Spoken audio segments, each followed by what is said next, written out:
Wenn man einen geliebten Menschen verliert, ist man zutiefst traurig und gebrochen.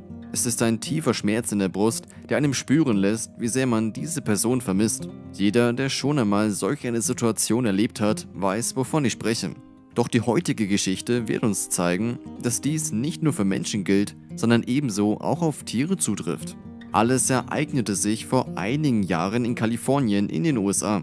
Der 26-jährige Ryan Chesson hatte gerade sein Studium abgeschlossen. Er zog aufgrund eines attraktiven Jobangebots mehrere hundert Kilometer weit von zu Hause weg. Zunächst gefiel ihm seine neue Heimat sehr. Seine Kollegen waren nett und er verdiente gutes Geld, sodass er sich eine schöne Wohnung leisten konnte. Doch wie es eben so ist, wenn man in eine komplett neue Stadt zieht, kannte Ryan dort niemanden. Folglich hatte er auch keine Freunde. Seine Nachbarn kannte er nur flüchtig und seine Arbeitskollegen waren größtenteils deutlich älter als er. Als er eines Tages zufällig in der Zeitung eine Anzeige von einem Hund in einem Tierheim entdeckte, der ein neues Zuhause suchte, beschloss er, den Hund zu adoptieren. Er hatte gleich zwei Gründe dafür. Zum einen wünschte er sich einen Hund, seit er ein Kind war, und zum anderen war er dann nicht mehr so einsam. Außerdem würde er beim Spaziergang mit seinem Hund anderen Menschen begegnen, die ebenfalls mit ihrem Hund spazieren gehen. So würde er ins Gespräch kommen und möglicherweise neue Kontakte knüpfen.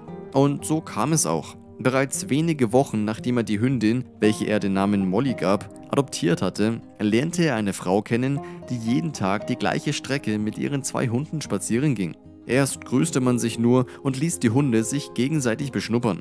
Später führte man einen kleinen Smalltalk, während die Hunde zusammen spielten. Und schließlich verabredeten sich die beiden auf eine Tasse Kaffee in einem Café. Genau das empfehlen im Übrigen auch Experten, wenn Menschen neue Leute kennenlernen wollen. Denn über einen Hund kommt man schnell mit dem Gegenüber in ein Gespräch und teilt gleichzeitig bereits eine Leidenschaft mit dieser Person, die Freude an Tieren. Die Zeit verging und Ryan lebte sich schnell in der Gegend ein. Bald hatte er sich einen kleinen Freundeskreis aufgebaut und mehr Spaß am Leben als jemals zuvor. Molly lebte sich gut in ihrem neuen Zuhause ein und war eine treue Hündin. Doch 2016 sollte sich alles für den Ende 20-Jährigen ändern. Im Frühjahr erkrankte Ryan plötzlich. Zunächst litt er unter Migräne und er hoffte, dass diese bald vorübergehen würde. Er nahm Medikamente, doch sie halfen nicht. Später wurde festgestellt, dass er eine Hirnblutung hatte. Nach der Diagnose wurde er sofort in ein Krankenhaus eingeliefert und kurz darauf ins künstliche Koma versetzt. Weshalb er die Blutung bekommen hatte, konnte von den Ärzten nicht geklärt werden. Erst dachten sie, Ryan könnte bald wieder aufwachen. Doch mit der Zeit verschlechterte sich sein Gesundheitszustand und es wurde immer schlimmer und schlimmer. Schließlich waren die Ärzte an dem Punkt angekommen, an dem sie seiner Familie beibringen mussten, dass er vermutlich nie wieder die Augen öffnen und ein normales Leben führen würde.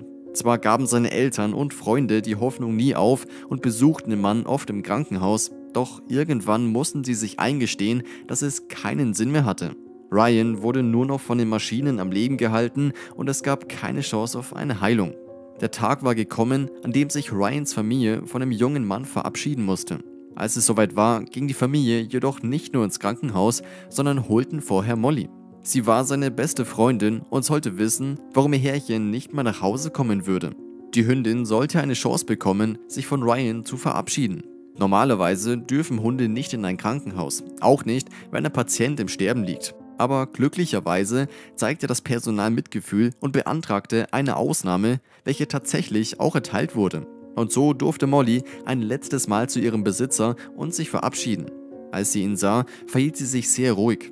Das war äußerst ungewöhnlich, denn normalerweise stürzte sie sich immer vor Freude auf ihr Herrchen. Sie wusste, dass Ryan krank war. Molly beschnupperte Ryan vorsichtig und schluchzte dabei. Das herzzerreißende Video wurde von Ryans Schwester Michelle aufgezeichnet und anschließend auf den sozialen Netzwerken veröffentlicht. Das Video ging schnell viral und die Leute freuten sich darüber, dass das Krankenhauspersonal den Hund hineingelassen hat, trotz des Verbotes. Einige wünschen sich, die gleiche Gelegenheit mit geliebten Verstorbenen gehabt zu haben. Molly ist immer noch ein Teil der Familie und lebt nun bei den Eltern von Ryan.